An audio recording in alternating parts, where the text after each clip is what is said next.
is Sunday. It is 7 p.m. It is time for the War Room. I'm your host, Doc, with my co-host, James, the King. Hey, how's it going, Doc? It's going pretty good, and we are bringing you yet again another week of an extension, so to say, of the So You Want to Be series. As usual, we will go into ghosts, how to prepare for a ghost investigation, as well as a cryptid investigation. It's going to be double. So you're getting double the fun for the price of none. Right. For sure.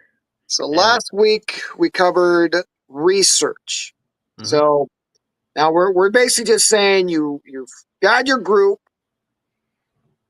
or yourself. We're preparing you to do the investigation, how to walk you through the investigation, how to make it the best possible. Now, mind you, these are our opinions and only our opinions. Other teams may have something new to teach you. I have or they 30 have years. but they may have their own ways of preparation. So it's Yeah, just a general guideline, so yeah. to speak. It's what we found in all of our years of how to streamline it and make it the best possible thing. So we're talking preparation. Mhm. Um, so you've got your case, you got set up. Now it comes time to, well, I mean, we're not even at the location yet. Mhm. So I would have to say on this end for preparation, um, let's start out with the big one. Show up on time. Yes, absolutely. Um, if you don't show up on time to a location, I mean, it gives you and or your team a bad reputation. That you can't be relied on. You're always going to be late to do things of that nature.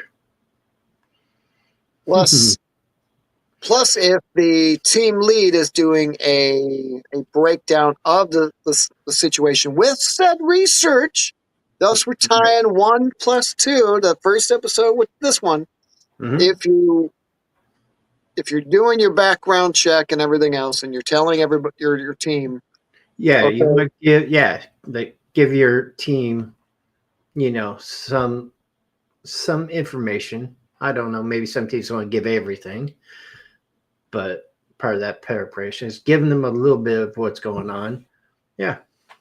yeah, that this could also involve. We're going to be hitting this room, this room, and this room. This room is off limit because the floorboards are falling out. Like if we were at the Klondike, Right. you want everybody clued in ahead of time, prepping them. Okay, listen. Here is the condition of the building. Mm-hmm. This is what we need to be looking out for. This is what we're looking for. Yeah. So it's go ahead. No, go ahead. I was agreeing Oh, with you. so using the Klondike for a ghost investigation scenario, a prime example.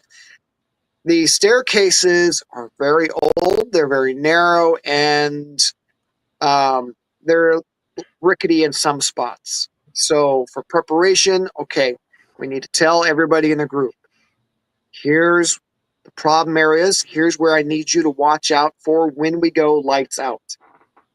Um, And part of the preparation too, I don't know other groups, but you may want to say, okay, I want you and you,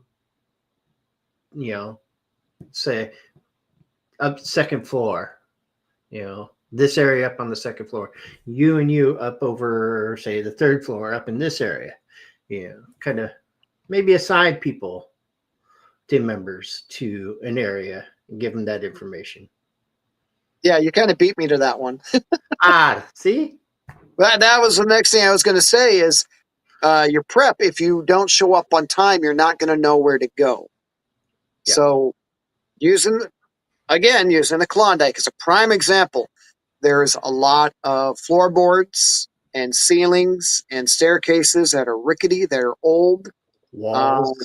The owner of the building might tell you, I don't want you on uh, this end of the building on the third floor because the floorboards are really rotten through. So if you're one of the people that show up late to your preparation meeting, which is why James and I always love to do a prep meeting somewhere along the line beforehand so we can discuss it all, get everybody on the same page. You need to be watching out on this area. You need to watch out on this area. If you show up Right. late and you volunteer to go up somewhere, sometimes your leads won't want to do the speech again. Because they Right. might be a little upset they just showed up a little late. Well, that and the fact if you don't show up on time to get said assignments or for locations, you don't show up on time or you don't show up, you may not be asked to go to another investigation. Or you'll get sent to the basement. In the case of the Klondike. In the case of Klondike, you'll go to the basement and you'll sit in the basement for a while. For sure. But you got to be on time.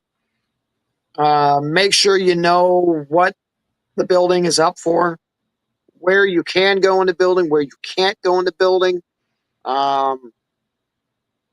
There's a lot of stuff that needs to be done after your research phase.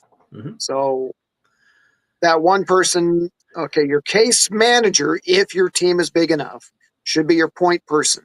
So they will have all the information from the owner of the business, or they will already have looked at the situation. Say you're going to an abandoned building that you have access to, but the owners are not really there. So I'm not saying trespass anywhere. I'm just saying you've had the okay to go in somewhere to do an investigation, but it is an abandoned building.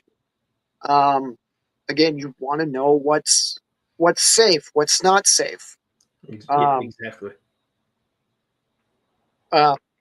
You want to know, you want to prep out for your power.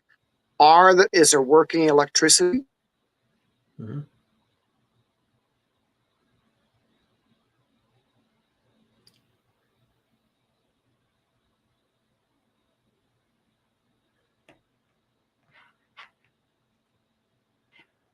As you go. Hey, Doc, I think you kind of froze up there. I think I did too. Yep. People don't want us talking about this. All right. Yeah, they know it. But you want to know what your situation, your surrounding.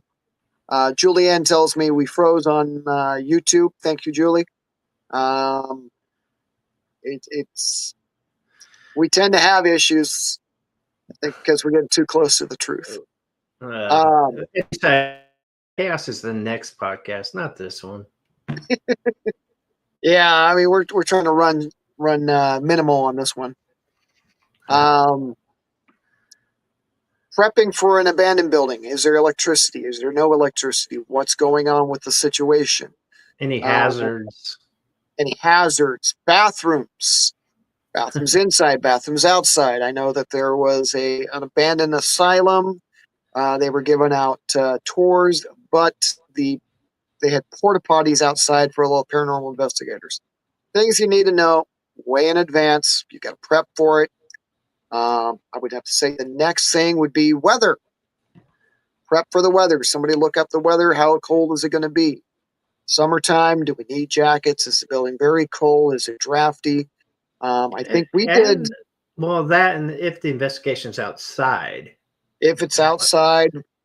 Well, like, again, the Klondike, where you and I first met, it was in October, and some of the windows are not weatherproofed. So a lot of those rooms had a good breeze coming through. Absolutely. And some people got a little cold on it. So you'd really want to make sure that, okay,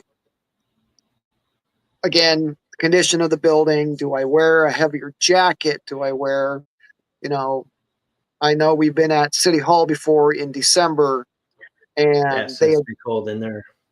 Yeah, it gets real cold upstairs. So it's like, okay, we're going to need jackets and hats because it's going to be really cold because they turned off the heaters because it was too expensive. Right. Next So would be. Mhm.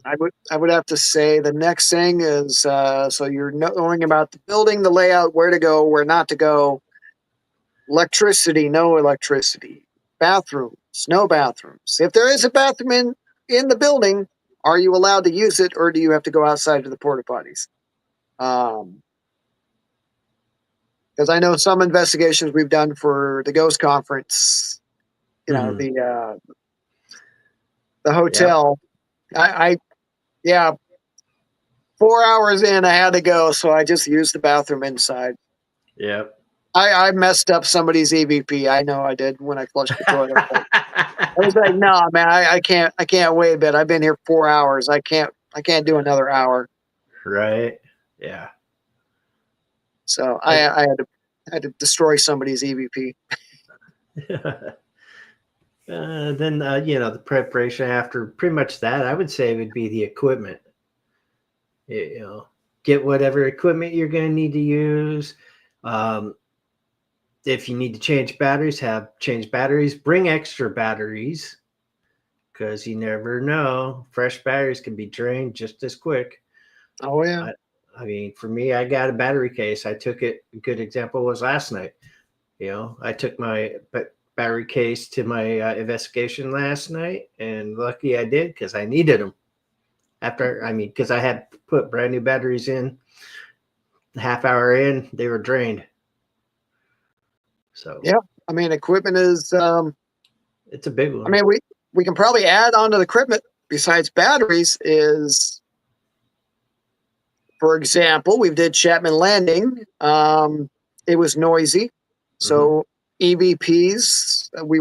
I don't think we got any EVPs really. No. Because I mean, we did at a certain point we didn't even try. The local bar in town was having an outdoor band, and it's like, yeah, we're not getting any EVPs tonight. Yeah. So it's knowing before you go anything and everything that could possibly happen. Mm-hmm. So we've covered electricity, building plans, hazards that may be involved. Um, Also, I guess we can throw onto this one equipment plus hazards is the situation. Uh, do you have the capacity to go full lights out, or are you going to need a flashlight? Now there are some rooms. Regardless, take a flashlight. I Yeah, mean, regardless, take a flashlight, but know ahead of time. Can I go with night vision only, or will I need a flashlight and just not film in night vision? or Klondike, with the yeah, Klondike, the stairs you don't want to go into night vision and be like looking through a no, little. no, No, no, no. You you want flashlights there. want to flashlights on those because the staircase is bad and rickety and old, and they're talking about replacing them all. So Yeah, it's so nice we use the Klondike for examples on everything. It's just perfect. well, it's got a myriad of everything. So It does. the main level has power. We have plugins. Mm-hmm. Second level has minimal lights, no plugins. Third level has minimal lights, no plugins, and a drafty Windows. In the The basement, you got base lights, you got well, we got electricity. minimal lights, electricity, True. Yeah, yeah, yeah. and it's cold. And it's And definitely cold. big pipes that go through the main center of the basement. So Yes. in that theory, you'd want to make sure everybody knows that if you're going into the basement of the Klondike or any other building, hey, you're going to have to watch your head. There's some big old pipes coming through where they refurbished it and brought Low it up to code. ceilings. Yep. Low ceilings. Yes, exactly. So you want to know everything that's going on. So, like the basement is one where you want to go in with a flashlight and then turn off lights when you're situated and you know your surroundings. Yeah. Otherwise, you'll knock your head into a giant pipe, and then you're not having a good enough night. No. Uh, So, how can we work preparation into cryptids? well, location. do the research goes into it. You know, you're going to need to know whether, you know, what else am I thinking? Dude, I just went brain dead. I'm still sorry. I'm still recovering from last night's investigation. I didn't get home till like 11:30. So, but yeah, location, the weather there, that any hazards out there. I mean, and I would suggest not going alone. You definitely want other people, a team or a buddy to go with. Do not, and I stress, do not do a research of a cryptid by yourself. Yes, especially with certain patches of woods and forests where people go missing. Yep. I'm going to tack on, try to get yourself satellite unit, a phone or an attachment. I know Amazon has a couple that you pay per month. I have one. It just clips. It's just small. It clips onto my vest. GPS unit. Well, it's not just a GPS, but the satellite tracker. Oh well, tracker So GPS. Yeah. yeah. So the satellite attachment will go to my phone, so I can send text messages or an SOS if we were to get into trouble. GPS, definitely need a GPS. That's why we both have a GPS unit, and I think our phones have a GPS unit. Yes. So I mean, we're kind of redundant on GPS units. As well, doing investigations on cryptids, you can't be over prepared. Yeah, you can't be over prepared. I think as much as we try to slim down our gear on it, we always still pack more than we really need. Right. Well, and then also, you're out in the woods. You need, be buddy up with somebody, have your GPS tracker or satellite phone, whatnot.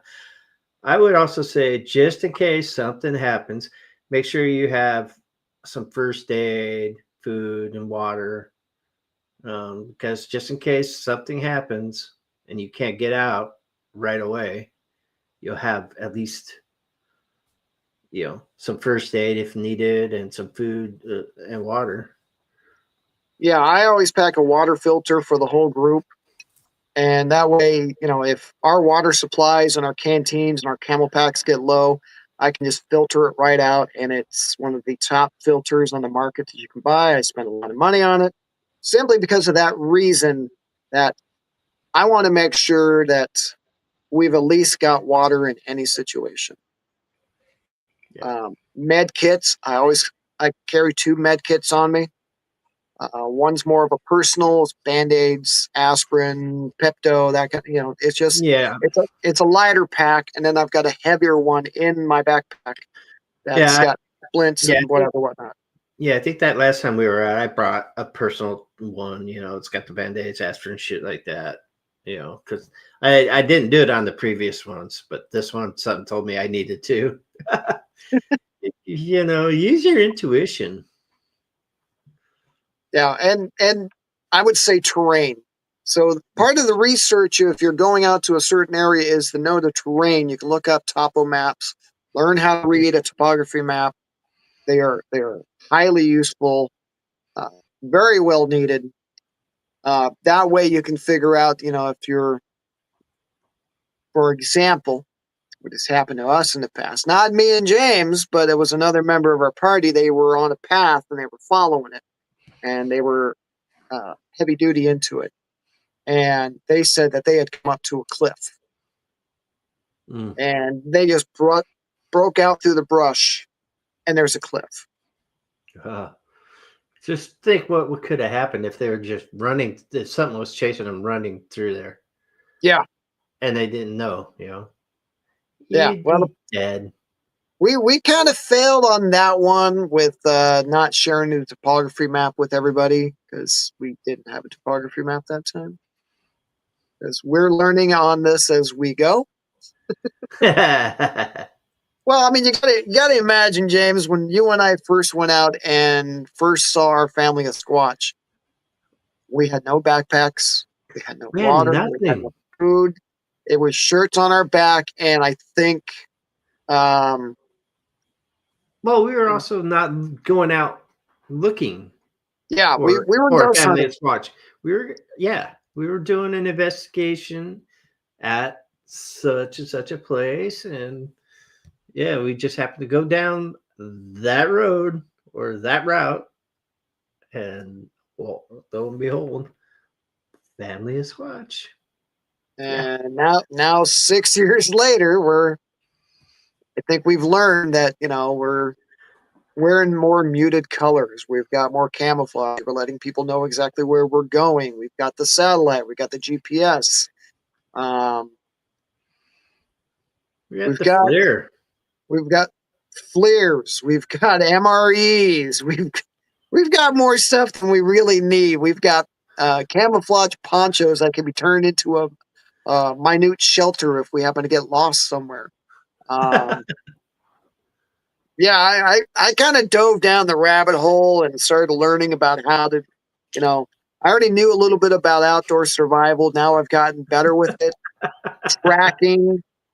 Um, yeah, we've kind of gone overboard, but that's the preparation that you want it when you're cryptid hunting. Be prepared for anything. Plan for the best. Plan for the worst. Absolutely. And another example for this one.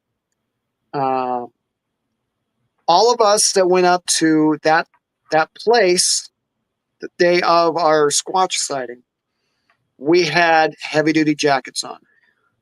Um,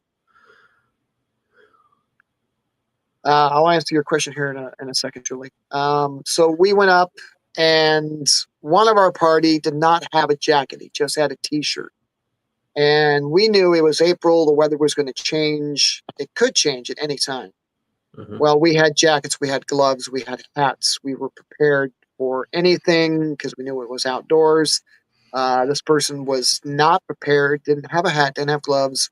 Um, he ended up borrowing a jacket from somebody.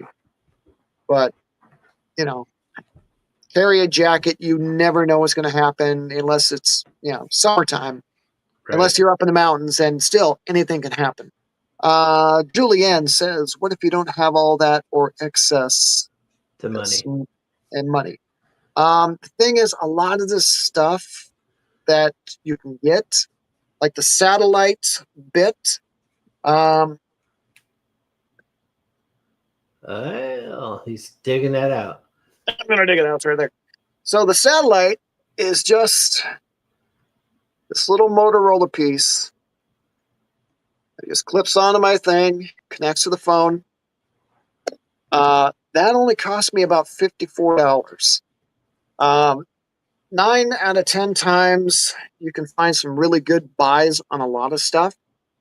You don't need the highly expensive, over the top stuff. I mean, No, that's I mean, for me, when I started, I didn't go out and spend a whole lot of money uh, to do investigations, cryptid wise or paranormal wise. Paranormal wise, you can go and start off with an audio recorder. You can get those from anywhere from $10 on up to a couple $100. You know, depend on what you want, what make and model you want to use. Cryptids, preparation and stuff like that. I really haven't done a whole lot in the way of that. Just what I think the camo and the GPS thing is really all I've done towards, gear wise, I think. Oh, well, we also had the parabolic mic. Sorry, I forget about yeah. that. But Um, the parabolic ears basically run about $35 yeah. on So, Amazon. so I mean, overall, price wise, it's not overly priced unless you're looking at getting the super high quality and the super high quality equipment, and if you're going to do this literally on a regular basis. I mean, you and I, we only, you know, chalk out a couple months out of the year to do it. We're Yeah. not doing it January to February. So for me, I'm not going to go spend out hundreds of dollars, thousands of dollars on equipment that I know I'm not going to use on a regular basis. Yeah. So, I mean, if you're on a fixed income and stuff like that, you can definitely do the research to find equipment in your price range, what you feel comfortable in spending.